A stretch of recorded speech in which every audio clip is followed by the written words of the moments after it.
Hi friends, எல்லோருக்கும் இனிய காலை வணக்கம். இந்த நாள் இனிய நாளாக அமைய வாழ்த்துக்கள். இந்த வீடியோவில் நம்ம வைகுண்ட ஏகாதசி பற்றின ஒரு சிறப்பை பற்றி தான் பார்க்க போகிறோம். இந்த வருஷம் 2025 டிசம்பர் 30ஆம் தேதி செவ்வாய்க்கிழமை வருது வைகுண்ட ஏகாதசி. 30ஆம் தேதி காலையில் 7:50 மணிக்கு துவங்கி மறுநாள் 31/2025 மாலை 5 மணிக்கு முடியுது. இந்த நாளில் தான் பார்த்தீங்க அப்படின்னா வைகுண்ட வாசல் திறக்கப்படும். இந்த தரிசனம் பார்க்கறதால நமக்கு மோட்சம் பெறும் வழி அப்படின்னு எல்லாருமே நம்புறாங்க. பகல்லையும் இரவுலையும் விழித்திருந்து இரவு முழுவதும் விஷ்ணு நாமத்தை சொல்லிக்கிட்டு பாராயணம் செய்வது ரொம்ப சிறப்பு. இந்த நாளில் விரதம் அப்படின்னு பார்த்தீங்க அப்படின்னா அரிசி உணவு தவிர்க்கிறது ரொம்ப நல்லது. பழம், பால், துளசி உட்கொண்டு விரதம் இருக்கிறது ரொம்ப ரொம்ப நல்லது. முக்கியமாக விஷ்ணு சகஸ்ரநாமம் பாராயணம் பண்ணுறது ரொம்ப நல்லது. உங்களால் முடிஞ்சவங்களுக்கு அன்னதானம் செய்வதும் ரொம்ப நல்லது. இது எல்லாம் செய்யறதால நம்ம மோட்சத்துக்கு போவோம் அப்படின்றது ஒரு ஐதீகம்.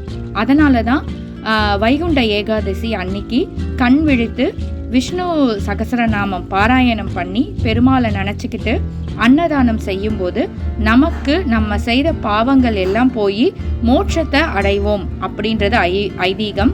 இந்த பதிவு உங்களுக்கு பயனுள்ளதாக இருந்துச்சுன்னா லைக் பண்ணுங்கள், கமெண்ட் பண்ணுங்கள். இந்த மாதிரி மோர் வீடியோஸ்க்கு மறக்காமல் சேனலை சப்ஸ்கிரைப் பண்ணிக்கோங்க. இந்த ஒரு சிறப்பான நாளில் உங்களால் எப்படி உங்கள் உடல்நிலைக்கு ஏற்ற மாதிரி நீங்கள் கடவுளை நினச்சிக்கிட்டு விரதம் மேற்கொள்ளுங்க. கண்டிப்பாக உங்களுக்கு பெருமாளோட அருள் முழுமையாக கிடைக்கும். மார்கழி மாதம் வர ஏகாதசி விரதம் இருந்தீங்க அப்படின்னா 1000 ஏகாதசிக்கு விரதம் இருந்த பலன் உங்களுக்கு கிடைக்கும். வைகுண்ட ஏகாதசி அன்று உண்மையாகவும் பக்தியாகவும் பிரார்த்தனை செய்வதால் வைகுண்ட லோகத்தை அடையிற புண்ணியம் நமக்கு கிடைக்கும். இது ஐதீகம் மட்டும் இல்லைங்க, இது ஒரு நம்பிக்கை. பாரம்பரியமாக எல்லாருமே ஃபாலோ பண்ணுற ஒரு நம்பிக்கை. கண்டிப்பாக நீங்கள் மோட்சம் அடையணும்னு நினச்சிங்க அப்படின்னா இந்த விரதத்தை மேற்கொள்ளுங்க. எல்லோருக்கும் பெருமாளோட அருள் பூர்ணமாக கிடைக்கணும் அப்படின்னு நானும் கடவுள்கிட்ட பிரார்த்தனை பண்ணிக்கிறேன். இந்த மாதிரி பயனுள்ள தகவல்களுக்கு மறக்காமல் சாய்பிரியா ஸ்டுடியோவை சப்ஸ்கிரைப் பண்ணி வச்சுக்கோங்க. இந்த பதிவு உங்களுக்கு பிடிச்சிருக்கா அப்படின்றதையும் கமெண்ட் பாக்ஸில் கமெண்ட் பண்ணுங்கள். இதே மாதிரி ஒரு நல்ல பதிவில் நான் மீண்டும் சந்திக்கிறேன். எல்லோருக்கும் பாய்.